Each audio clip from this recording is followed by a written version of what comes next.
ICC टी20 world cup के match में America और फिर भारत के हाथों शिकस्त के बाद पाकिस्तान क्रिकेट बोर्ड के चेयरमैन मोहसिन नकवी ने पाकिस्तान टीम में बड़ी सर्जरी करने का इंदिया दिया है। यानी बड़ी तब्दीलियां होंगी। वो ये कह रहे हैं कि लाजमन तब्दीलियां होंगी। लेकिन अब सोचना ये है कि तब्दीलियां होंगी कहाँ पर, बजाय इसके कि हम पहले मसाइल का जायज़ा ले लें कि मसले हुए कहाँ हैं, पाकिस्तान टीम आखिर गिरावट का शिकार हुई कहाँ पर है।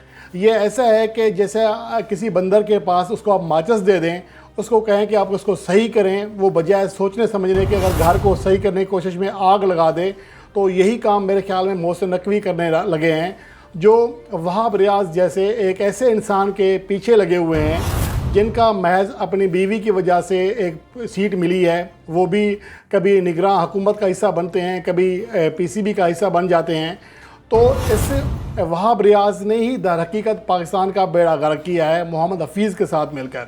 जब मोहम्मद हफीज़ टीम के डायरेक्टर बने थे, ज़का अशरफ चेयरमैन पीसीबी थे, तो यही साहब थे जो कहते थे कि कप्तान तब्दील करें, सारी जो मसले हैं कप्तान की वजह से हो रहे हैं, कप्तान तब्दील करेंगे तो पाकिस्तान टीम चमक जाएगी। फिर जब शाहीन अफरीदी और शादाब खान की क़यादत में 2 सीरीज़ के नाकाम तरीन तजर्बे हुए, तो यही वहाब रियाज से नया चेयरमैन पीसीबी को कह रहे थे कि आप हटा दें मोहम्मद हफीज़ को। असल में इसने कप्तानी से हटवाया था बाबर आजम को, जिसकी वजह से मसले खड़े हुए। फिर मोहसिन नकवी से कहकर शाहीन अफरीदी को एक बार फिर टीम की कप्तानी से हटवा कर बाबर आजम को कैप्टन बनवाया। ये वो बंदा है जो अपने एक बोटी के लिए पूरा ऊँट ज़िबा कर सकता है। असल मसला पाकिस्तान क्रिकेट बोर्ड की मैनेजमेंट का है। यहाँ कुछ प्लेयर्स ऐसे ज़रूर हैं जिनकी अब पाकिस्तान टीम में कोई जगह बाकी नहीं बनती है। लेकिन यहाँ ये सवाल भी पैदा होता है कि जब पाकिस्तान टीम का 15 रुकनी स्क्वाड का ऐलान हुआ था, तो मासिवाय 1-2 प्लेयर्स के बाकी तमाम सिलेक्शंस मेरिट पर दिखाई दे रही थी। मसला ये नहीं है, मसला ये है कि हमने अपने प्लेयर्स में, अपनी टीम में उन प्लेयर्स को घुसा दिया है जो कि टीम के साथ खेलना ही नहीं चाहते, जो ग्रुपिंग कर रहे हैं और टीम का माहौल ख़राब हो चुका है। असल मसला ये है, जब यारी दोस्ती के नाम पर आप टीम को ताने देते थे तो उसकी कारकर्दगी में आपको बताने लगा हूँ, और अब जो पाकिस्तान के मसाइल हैं वो आपको बताने लगा हूँ। मोहसिन नकवी साहब, अगर आप वाकई पाकिस्तान क्रिकेट की बेहतरी चाहते हैं तो सबसे पहले आप ख़ुद सीट से उतर जाएं। ये सारी जो बुराइयां हैं ये आपकी वजह से हैं। उसके बाद वहाब रियाज, पाकिस्तान की सिलेक्शन कमेटी में मासवाए मोहम्मद यूसुफ के एक भी ऐसा बंदा नहीं है जिसको क्रिकेट की सेंस हो। इनसे आप सिर्फ बातें करवा लें। वहाब रियाज को लगता है कि उनका कैरियर बाबर आजम की वजह से तबाह हुआ था, वो उससे महज बदला लेने के लिए ऐसा माहौल क्रिएट कर रहा है जिसकी वजह से पाकिस्तान टीम का ये हाल है। मोहम्मद हफीज़ को भी यही लगता था कि उसका इंटरनेशनल कैरियर बाबर आजम ने ख़राब किया, वो उन्हें मौका नहीं दे रहा था, तो वो भी उनके पीछे है। इसके अलावा शोएब मलिक, इमाद वसीम और जो मोहम्मद आमिर हैं वो भी बाबर आजम को एक बड़ा दुश्मन समझते हैं। और ये जब खिलाड़ी आपके ड्रेसिंग रूम का हिस्सा हैं तो आप कैसे उम्मीद कर सकते हैं कि आपके दस्ते में, आपके जंगजू में ऐसे खिलाड़ी हों जो कि आपके सपा सलार के साथ मुखलिस ही ना हों, तो आपकी टीम जीतेगी या आप कोई जंग जीतेंगे, ये मुमकिन ही नहीं है। सबसे पहले आपको मसाइल का हल कर देखना है कि हमारी टीम में गलतियाँ कहाँ हैं। सर्जरी करना, लफ्ज़ निकालना, सियासी बयान देना बहुत आसान है, लेकिन मसला ये है, मैं आपको मसला बता रहा हूँ कि 2007 से लेकर 2019 तक पाकिस्तान की जो मजमूई हिस्ट्री है उसमें पाकिस्तान का फतह और शिकस्त का तनासुब 1.63 है। 149 में से 90 मैचेस जीते थे, 55 हारे थे। उसके बाद आ जाते हैं बाबर आजम की कैप्टनसी के ऊपर।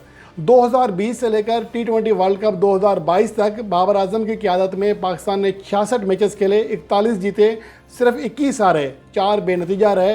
1.95 लगभग शिकस्तों से दुगनी फतवाहत थी। यहाँ आपको कुछ लोग ये भी कहेंगे, जो ऐसे लोग हैं जिनके पास और कोई जवाब नहीं है, वो ये कहेंगे कि बाबर आजम ने ये हरीफ टीमों की बी या सी टीमों के ख़िलाफ़ कामयाबी हासिल की है। उसका जवाब भी मैं आपको दे रहा हूँ।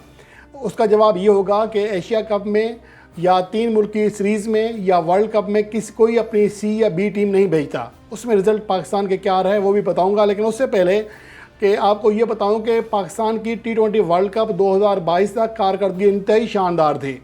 फिर नजम सेठी को एक कान में ये डाली गई कि आप फौरी तौर पर कप्तान चेंज करें वरना मसले हो जाएंगे।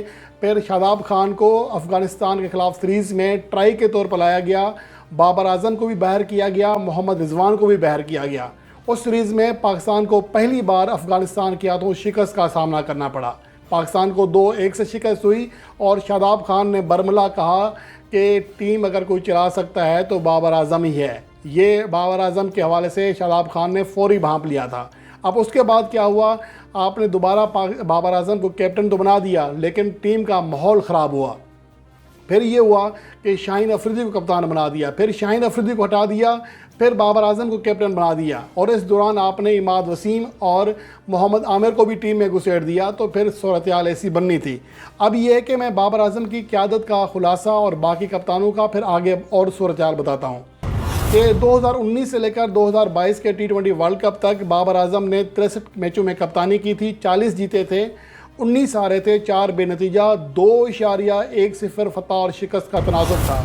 शिकस्तों से दुगुनी से भी ज़्यादा फतवाहत थी, जो कि इस अरसे में दुनिया की किसी भी टीम का बेहतरीन तनासब था।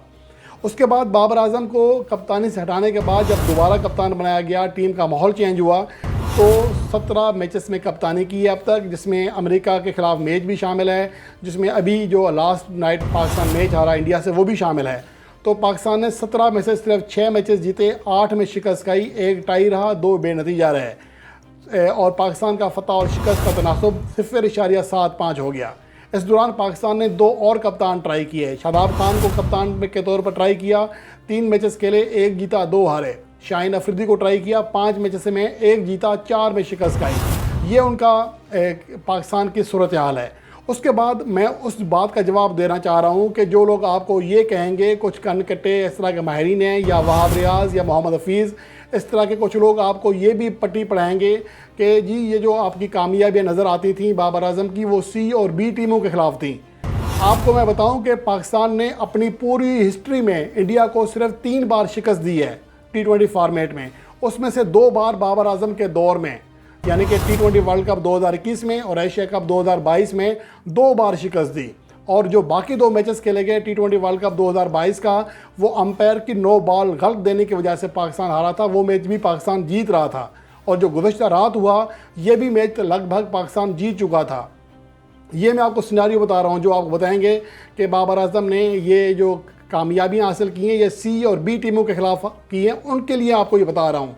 और उसके अलावा T20 वर्ल्ड कप 2021 और 2022 इन 2 में बड़ी टीमों के ख़िलाफ़ भी 13 मैचेस खेले, 9 जीते, 4 हारे, यानी कि फतवा से लगभग 2.5 गुना ज़्यादा, 2.25 गुना ज़्यादा कामयाबियाँ हासिल की। 2.25 पाकिस्तान का फतह और शिकस्त का तनासब रहा।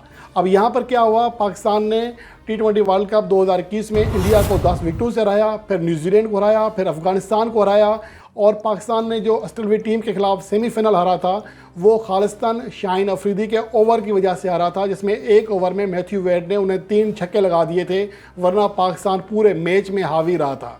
उसके बाद T20 वर्ल्ड कप 2022 की बात बताता हूँ, उसमें पाकिस्तान को इंडिया के हाथों शिकस्त हुई, ऑस्ट्रेलिया टीम के हाथों शिकस्त हुई, लेकिन पाकिस्तान ने साउथ अफ्रीका को हराया, पाकिस्तान ने बांग्लादेश को हराया, पाकिस्तान ने सेमीफाइनल में न्यूजीलैंड को हराया और फाइनल मैच में अगर शाहीन अफरीदी एंड टाइम पर अनफिट ना होते तो पाकिस्तान T20 वर्ल्ड कप 2022 में इंग्लैंड पर अपनी गिरफ्त मजबूत कर चुका था।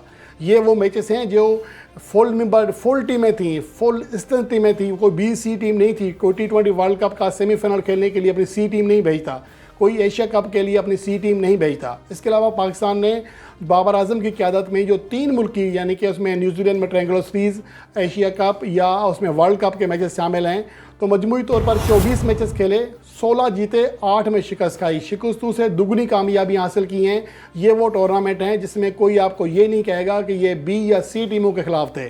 तो ये अदाद शुमार आपके सामने हैं। उसके बाद आपने फ़ैसला करना है, आप तब्दीली के नाम पर वो बंदर ना बन जाएं जो अपने ही घर को आग लगा दे। आप वो फैसले करें जो कि पाकिस्तान टीम के हक़ में बेहतर हैं। कुछ खिलाड़ी ऐसे हैं जो कि टीम के ऊपर बोझ बन चुके हैं, उनको लाजमन पाकिस्तान टीम से फ़ारिग होना चाहिए। लेकिन पाकिस्तान टीम का माहौल किसने ख़राब किया है, कौन पाकिस्तान टीम को फतवा से ख़ास तौर पर बाबर आज़म को नाकाम करना चाहता है, ये जायज़ा भी आपने लेना है। मैं इस बात के हक़ में नहीं हूँ कि बाबर आज़म को एज ए कैप्टन कंटिन्यू किया जाए, आप कैप्टन चेंज कर दें। लेकिन असल मसला ये है कि जिसने पाकिस्तान के साथ खिलवाड़ किया, जिसने पाकिस्तान टीम को इस नहज पर पहुँचाया, उन्हें सज़ा देना ज़रूरी है। अगर उन्हें साथ लेकर आप चलेंगे तो पाकिस्तान टीम कभी भी सुधर नहीं सकेगी।